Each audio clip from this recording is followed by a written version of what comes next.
With phase one of election polling over across 102 seats, the election kicked into high gear, and the first signal was the Prime Minister's speech in Rajasthan's Banswara yesterday. In it, he referred tangentially to the Congress's promise that they would redistribute the wealth of people after conducting a caste and socio-economic survey. This comes close on the heels of the Congress's manifesto earlier being described as a Muslim League manifesto by the BJP. In his latest attack, the Prime Minister didn't just speak of how wealth would be redistributed. He also said that it's the gold of the women, their Mangal Sutra, the silver that Adivasis in our country stow away, hoping to save some money, some resources for their children's future. The Stridhan of families that the Congress was after, and it would snatch if it came into power. If yesterday it was Rajasthan, then today the same charge was reiterated in Uttar Pradesh's Aligarh. Listen. Congress और इंडी गठबंधन की नजर अब आपकी कमाई पर है, आपकी संपत्ति पर है।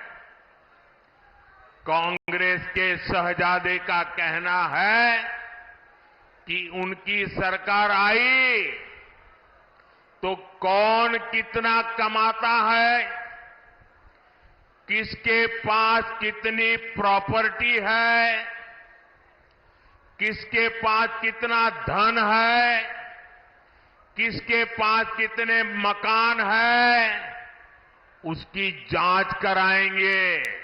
वो सर्वे करना चाहते हैं कि जो नौकरी पेशा वर्ग है, जो कर्मचारी है, उन्होंने अपनी बच्चों की पढ़ाई के लिए, बच्चों की शादी के लिए जो एफडी की है, फिक्स डिपॉजिट की है, किसकी कितनी सैलरी और कितनी एफडी है, उसकी भी जांच होगी। वो आगे कहते हैं कि ये जो संपत्ति है उनको सरकार अपने कब्जे में लेकर उसको सबको बांट देगी, ये कहते हैं। ये मैनिफेस्टो उनका कह रहा है। अब इनकी नजर कानून बदलकर ये हमारी माताओं बहनों की संपत्ति छीनने का भी खेल खेला जा रहा है। उनका मंगलसूत्र, उस पर उन लोगों की नजर है। माताओं बहनों का सोना चुराने का इरादा। The Congress and opposition parties naturally are livid. In fact, they have asked the Election Commission to treat this as hate speech and act. And why? Simply because of the imagery that has been used. It wasn't just about how wealth will be analyzed, taken away and redistributed. It was also about how Mangal Sutra's Stridhan was under attack. More importantly, the specification of who this money would be given to. This time, though, the speech is being attacked because specifically of the words used. That Ghuspathi, infiltrators, would be the biggest beneficiary. The Prime Minister in Banswara also said that those people who have multiple children would be the ones who would ultimately get the wealth snatched away from others. पहले जब उनकी सरकार थी, उन्होंने कहा था कि देश की संपत्ति पर पहला अधिकार मुसलमानों का है। इसका मतलब ये संपत्ति इकट्ठी करके किसको बांटेंगे? जिनके ज्यादा बच्चे हैं उनको बांटेंगे। घुसपैठियों को बांटेंगे। क्या आपकी मेहनत की कमाई का पैसा घुसपैठियों को दिया जाएगा?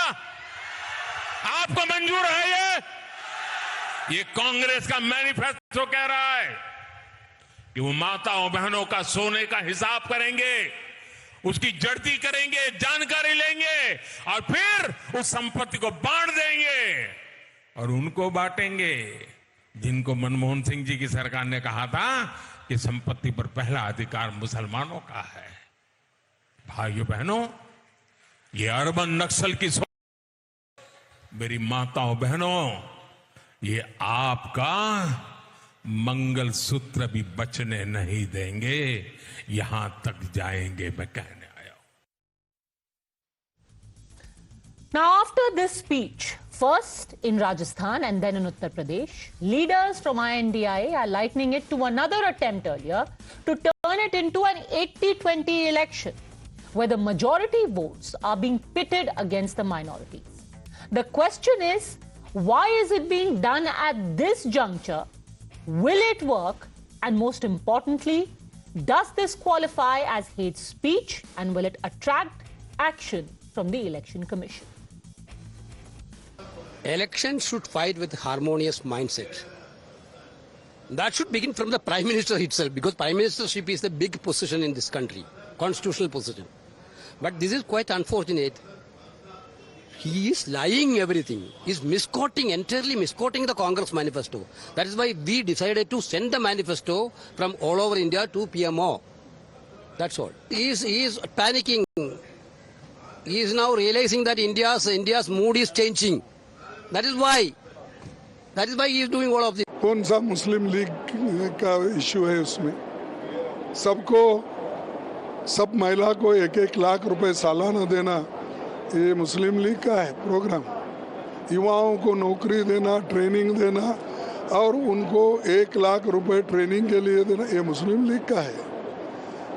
और किसानों के लिए हम उनकी लीगल गारंटी MSP पे करेंगे, ये क्या किसानों का, ये क्या मुस्लिम लीग का है? SC ST को और बैकवर्ड्स को जो बैकलॉग है और जो सरकार वैकेंसी है वो फिलअप करने के लिए हमने वायदा किया, क्या वो मुस्लिम लीग का है? बोलो आप कौन सा मुस्लिम लीग का है? अरे 25 गारंटी हमने जो दी सबके लिए दिए हैं. All right, joining us on the debate, Neerja Chaudhary, senior journalist, Pugal Gandhi, spokesperson of DMK, Sanjay Jha, author, Tushar Gupta, political analyst. And my first question is to national spokesperson of the BJP, Sanju Verma. Sanju Verma, is this not communal rhetoric to say that Mangal Sutra, and when you say Mangal Sutra, it naturally means Hindu women, that money, property, jewelry will be taken from Hindu women and be given to those jinke bacche zyada hai? What is meant by that? What is meant by that is very simple, that the Congress manifesto is a manifestation of what the Muslim League had promised its electorate decades back. And the reason I'm saying this is because of a few facts which I need to bring forth to your audience. What does the Congress manifesto say, Padmaja? The Congress manifesto says we want to protect the personal rights of minorities. Point number one. I want to ask one question. We have the Hindu Marriage Act of 1955, which is codified. We have the Hindu Succession Act of 1956, which is codified. We have the Parsi Marriage and Divorce Act of 1936, which is codified. We have the Christian Divorce Act of 1869 and Christian Marriage Act of 1872, which is codified. What is not codified? What is not codified is the Muslim Personal Law, the Sharia Act of 1937.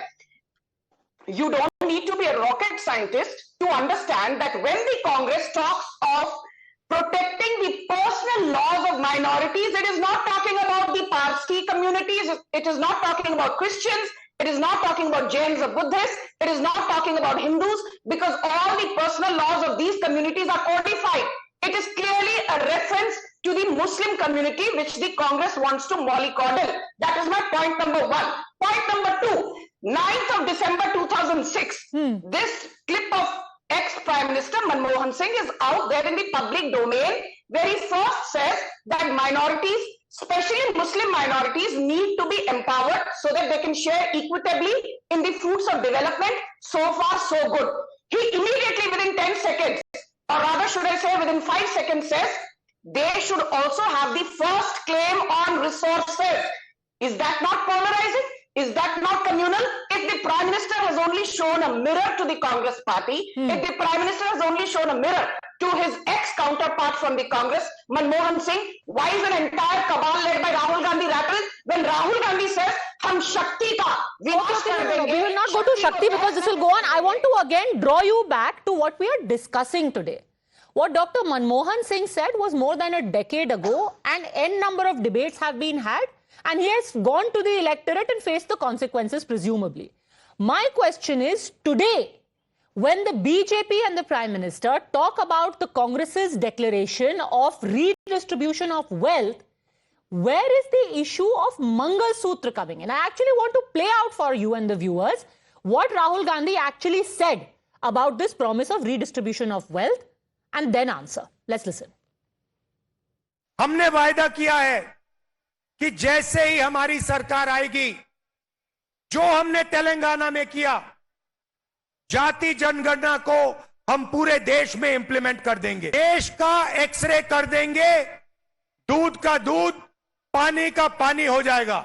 पिछड़े वर्ग को, दलितों को, आदिवासियों को, गरीब general caste के लोगों को, माइनॉरिटीज को पता लग जाएगा कि इस देश में उनकी भागीदारी कितनी है। Nowhere does the manifesto or Rahul Gandhi said that women with Mangal Sutra will have it taken away and given to people who are infiltrators or have too many children. Where did that come from, Sanju Verma? Where did that come from? Are you kidding me? Let's look at one state, for example. I'll give you a specific example. Let's take the state of West Bengal. In 2011, and I'm quoting from the census figures of 2011, the state of West Bengal had a Muslim population of 2.1 crore. Today, the state of West Bengal, in barely 12-13 years, the Muslim population stands, as per provisional census numbers, at 3.2 crore, which means 52% jump in the population of West Bengal, and out of the total population of 9.5 crore, you have 3.2 crore Muslims, which means in Bengal, 34% of the total population is Muslims. That is not something that I'm against. What I'm against is that this jump from 2.1 crore to 3.2 crore in the last 11 or 12 or 13 years has not been organic. It has happened because of Rohingyas being mollycoddled, being given citizenship status. It is because of infiltrators from Bangladesh coming in and having a free run. Have you forgotten a few hours back Mamata Banerjee's speech? Please don't forget to vote for the Trinamool Congress. If you vote for the BJP, they will implement the CAA. You will lose your Aadhaar card. You will lose your ration card. This is Mamata Banerjee at a public rally. Rather than asking the BJP why BJP is troubled, the question should be asked of the Dot Alliance. Why is it polarizing the electorate by saying that the CAA is anti-Muslims? No, we have spoken of CAA. Today, I will again press you on this.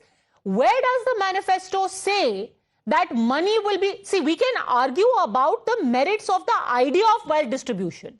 On its own, it is a flawed concept. But on the issue of saying that specifically from women who are wearing Mangal Sutra, their gold will be taken and will be given to those who are infiltrators. Let me ask you, Tushar Gupta, where is this idea coming from? Before any questions are asked of anyone else, at least the basis of this claim needs to be clear.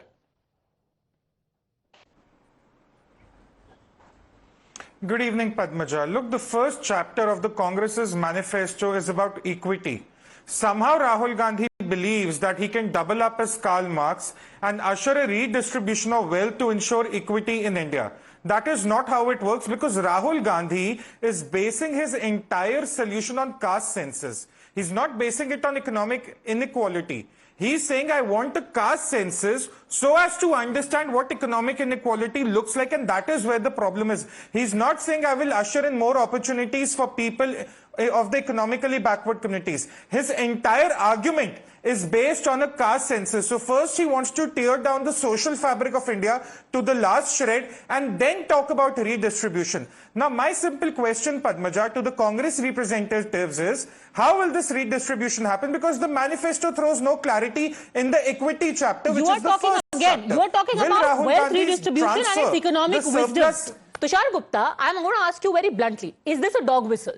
Because when you start invoking certain imagery of infiltrators, of log jinke bacche zyada hain, as opposed to Stridhan and Mangal Sutra, the binary is very clear. Is this a dog whistle? No, the dog whistle is what Rahul Gandhi is doing. Isn't not dog whistle when Rahul Gandhi says, मैं x ray करूंगा देश का, पूरा caste census होगा, दूध का दूध, पानी का पानी होगा. समाज को जाति के लाइंस पर बांटना डॉग व्हिस्लिंग नहीं है.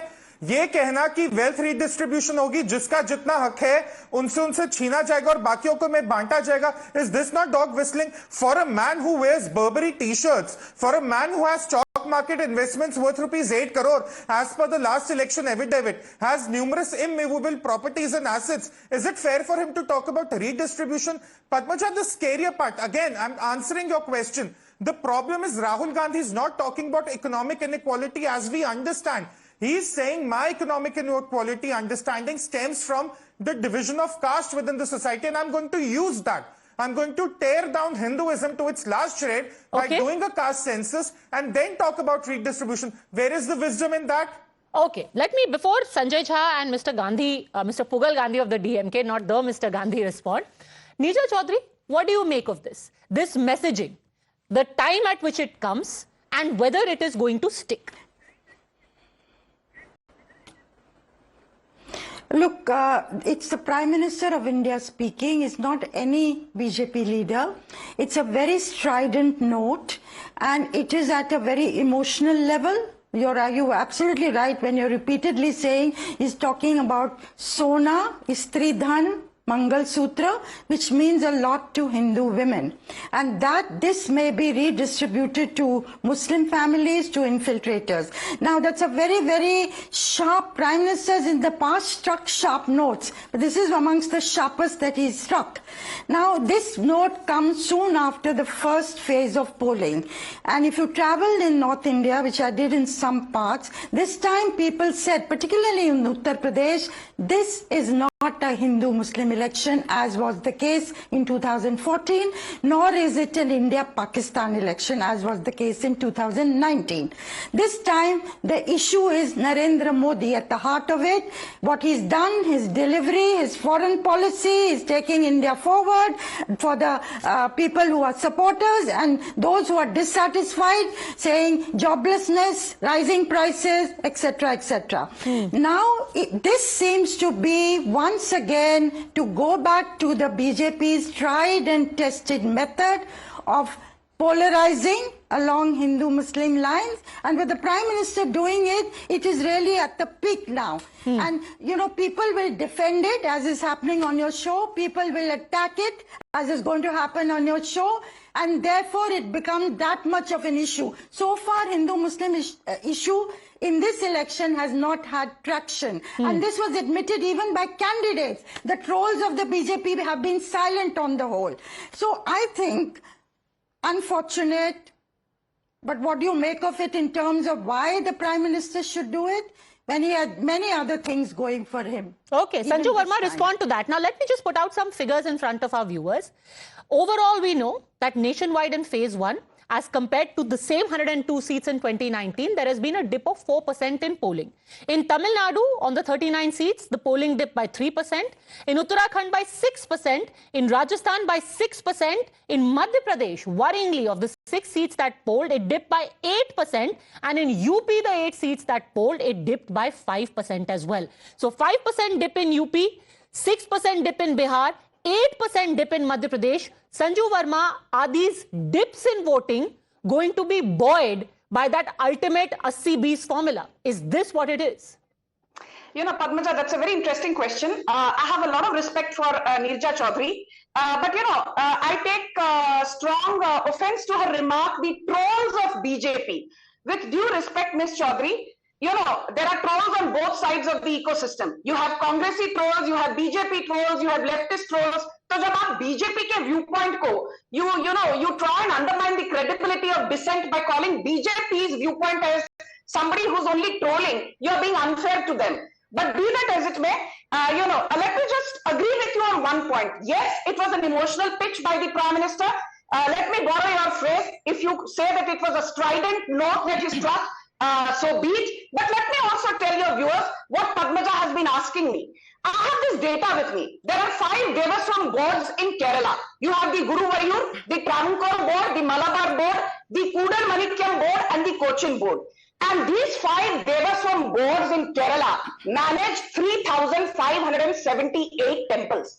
I was very astonished to know Kerala has a minority welfare, Hajj and Waqf minister called Abdul Rahman.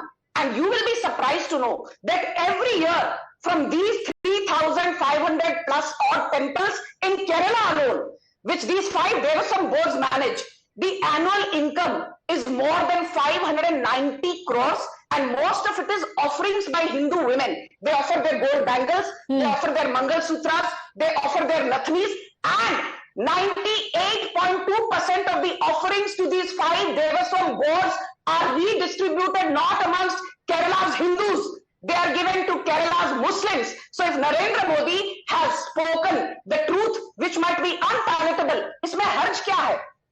Okay. Why can't we accept the fact that yes, Hindu income is being used for the benefit of the Muslim community, but do that under the garb of saying openly कि भाई हम पैसा हिंदुओं के मंदिरों से लेते हैं और बांटते हैं मुसलमानों के बीच में. Okay, Sanjay Jha, let Sanjay Jha come in now. So this is a trend, and the Prime Minister was extrapolating the trend that Sanju Verma has outlined. Sanjay Jha. Padmaja, I need to first thank you for holding a very dispassionate debate, because I think it concerns the future of our country, because it concerns not just the 200 million Muslims in our country who are being openly targeted by India's most powerful political executive, but it actually could, in a great number of ways, derail this great democracy. And we are all stakeholders, not just Modi. Modi may be the Prime Minister today. All Prime Ministers come and go. We are all stakeholders in the country's future. No one politician, whether he's a Prime Minister, no one public figure is the only stakeholder. You as a media person, me as a representative of a party, the BJP spokesperson, we all have a stake and we all have a right to question what's going on. I want to make just 2 short points, Padmaja. Number one, if India had an independent election commission, I can tell you right now, Narendra Modi would have been disqualified as a Lok Sabha candidate for this election. Narendra Modi, India's Prime Minister, would have had the ignominy of being banned from public campaigning for the rest of the election. I have read, I'm a student of political history, I have read what led to Mrs. Gandhi's disqualification after winning the Lok Sabha election from Rai Bareli by the Allahabad High Court. What Mr. Modi is doing is not some technical violation. He's violated the Model Code of Conduct. We all know what it is. He's violated the Representation of People Act.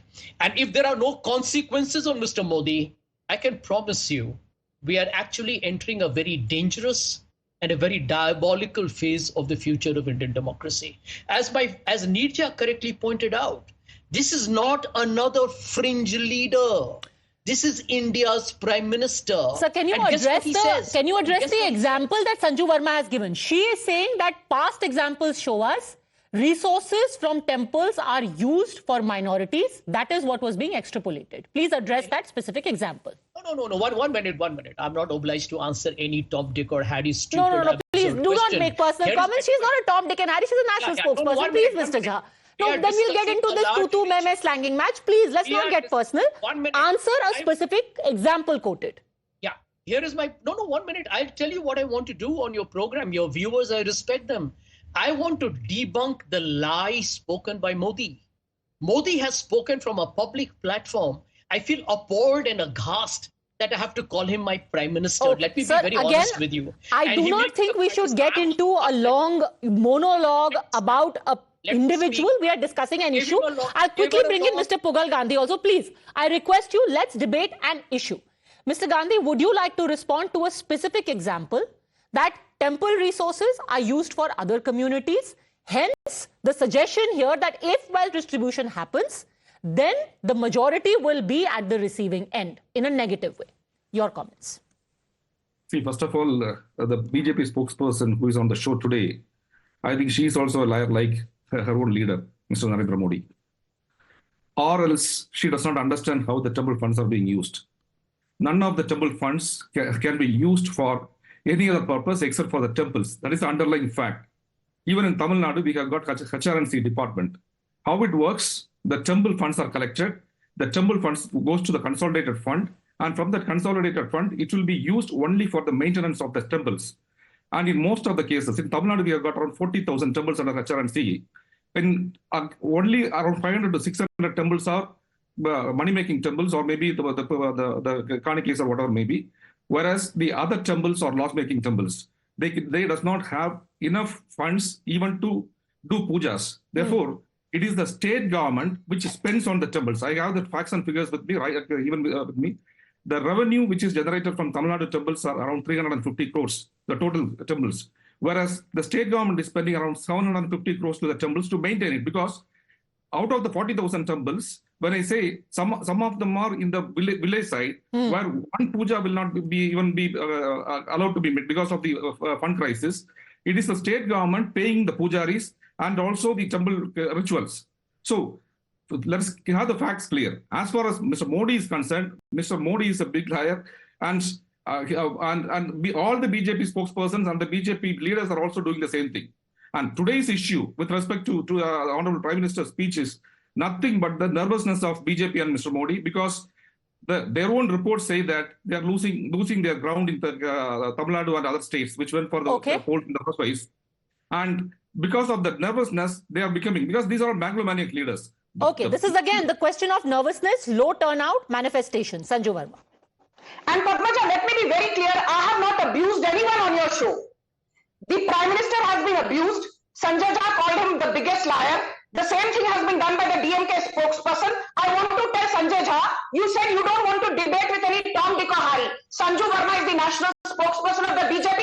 Sanjay Jha is a suspended imbecile. That's Okay, please.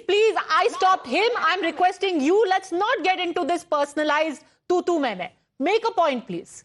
Yes, I'm making a point. You don't get so agitated because you're not agitated when the other side abuses the Prime Minister and Sanju Verma. You suddenly start growing this morality, stuff when the BJP has to rebut. That time you say Sanju Verma tu main nahi chalega. Ye aap tab bhi bolo na jab Sanjay Jha. I said exactly that. Please make your point. Yes, I'm making my point. Please hear me very carefully. You will be surprised to know that this is what M.K. Stalin has said on the floor of the assembly. Despite K.G. Balakrishnan, the former Supreme Court judge, clearly saying in India reservations should be given only to Dalits who are Hindus, Sikhs, Buddhists or Jains. Converted Dalits, as in Christians, converted Dalit Christians should not be given reservation as per the Constitution Schedule Caste Order of 1950 Act. And M.K. Stalin admitted that he has violated the Order of 1950 Act of the Constitution, and Dalit Christians are given reservation in Tamil Nadu. So my first point is, people who say democracy khatre mein hai, Samvidhan khatre mein hai, they are giving reservations in their own states on the basis of religion. Let me also remind the Congress party, prior to the Telangana and Karnataka assembly polls, they announced special reservations on the basis of religion to certain minority communities, and Amit Shah openly said that the BJP believes in reservation on the basis of your economic status. If you are socially backward, you are educationally backward, or if you are financially backward because of a legacy issue, BJP always supports reservation, but not a reservation on the grounds of religion. Is Siddaramaiah giving reservation on the grounds of religion in Karnataka? Yes. Is Revanth Reddy giving reservation to minority communities, especially Muslims in Telangana, on the basis of religion? Yes. What is the BJP doing? BJP today says, जो भी पिछड़ी जाति का है, हम उसको आरक्षण देंगे. It could be a Muslim, it could be a Buddhist, it could be a Hindu. So we are not practicing majoritarianism. We follow the principle of सबका साथ, सबका विकास, सबका विश्वास, सबका प्रयास. It is the Congress which is peddling minorityism. Majoritarianism is Sanjay Jha, minorityism, even in reservation. First the example of temples given, now the example of reservation. Sanjay Jha. Padmaja, thank you very much. I want to focus on a germane issue. The way the BJP and now Mr. Modi are twisting Dr. Manmohan Singh's words is by itself a manifestation of their political desperation. It's a shame, because a distinguished man just retired from political career. And to misquote him when the clarification from Dr. Manmohan Singh came days ago, in years earlier, days after the controversy broke out, is, in my opinion, a monumental shame. But I want to point out one thing, Padmaja, because you and I discussed it on your program when it happened. You remember that horrific, ugly, vitriolic, full of vehemence, a dirty, filthy speech made by Ramesh Biduri in Parliament? Did Narendra Modi condemn him? It was an attack against 200 million Muslims of this country. Did Narendra Modi condemn him? Why are we surprised when the Prime Minister's hate and his clear attempt to trigger this anger against the minority community is being encouraged? Well, tell me, what is the messaging here? The messaging in Mr. Modi's speech is that the minorities of this country are becoming a threat, whether economic resources being taken away or whether their perceived social position is a threat to the 80% majority. I belong to that. Tushar I Gupta. belong to that. The hidden messaging is the same from Ramesh Biduri to now. Padmaja, I'm appalled by the shamelessness and lack of self-respect of Mr. Sanjay Jha, who I fact-checked less than 24 hours ago on a separate debate on Times Now on the issue of what the Prime Minister said about Dr. Manmohan Singh's speech, which was on December 9th, 2006. I read out to him exactly less than 24 hours ago on the 9 p.m. debate last time, but he's shameless and he'll keep repeating his lies on national television because that's what his utility is. Now, Padmaja, coming to your first question, you said कि मंगल सूत्र और redistribution का link क्या है? अगर आप Congress manifesto के पहले पन्ने पर पहले चैप्टर का पहला पॉइंट पढ़ें, it says that after the census of the caste and the subcaste and mapping their socio-economic conditions, we'll prepare the agenda for affirmative action. Affirmative action. अब बात यहां यह आ जाती है कि कांग्रेस का क्या मतलब है जब वो कहते हैं अफर्मेटिव एक्शन है? क्या वो लैंड डिस्ट्रीब्यूशन करेंगे? क्या वो लोगों का सोना लेंगे? क्योंकि पहला ऐसे इस देश में हो चुका है। डाइवर्सिटी कमीशन की वो बात करें तो क्या वो कॉर्पोरेशंस को पेनलाइज करेंगे? उनके मैनिफेस्टो में ये भी लिखा है कि priority would be given to industries that create large number of jobs and not strategic industries. So will those industries be penalised? Will people's income tax be raised? Because Sam Pitroda कह चुके हैं कि मिडिल क्लास को selfish नहीं होना चाहिए, बड़ा दिल रखना चाहिए. तो जब बात अफर्मेटिव एक्शन की और इतनी एम्बिग्विटी की आती है, जाहिर सी बात है जनता सवाल करेगी as a voter to the oldest party of India कि आपका मतलब क्या, आप करना क्या चाहते हैं? आप हमारा स्त्री धन लेंगे, आप हमारे घर लेंगे, आप हमारी कमाई हुई जायदाद लेंगे. So this two words affirmative action, they leave room for ambiguity and that should make people very very scared. And as for Sanjay Jha, you might not like to debate with any Tom, Dick and Harry, but today you don't even have the capability or the capacity to debate with an armed voter. एक आम नागरिक, एक आम voter से आप debate नहीं कर सकते. आपके झूठ इतने साफ, इतने नापाक हो चुके हैं. Okay, I'm going to leave it at that. What is the messaging? I think it's amply clear before the voters. Ultimately, it's for them to decide if this is the messaging that they choose or the messaging of the Congress party. I'll leave it at that. Thanks, gentlemen. Both ladies, Neeja Chaudhary and Sanju Verma, for joining me. It's been 5 days.